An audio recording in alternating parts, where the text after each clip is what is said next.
когда затихают бои на привале, а не в строю.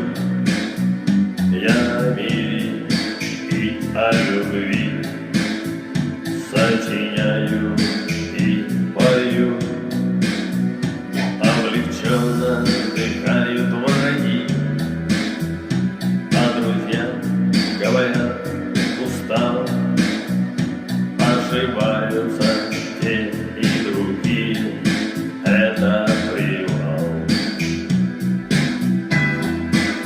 А завтра снова в бой сорвусь, но точно знаю, что вернусь.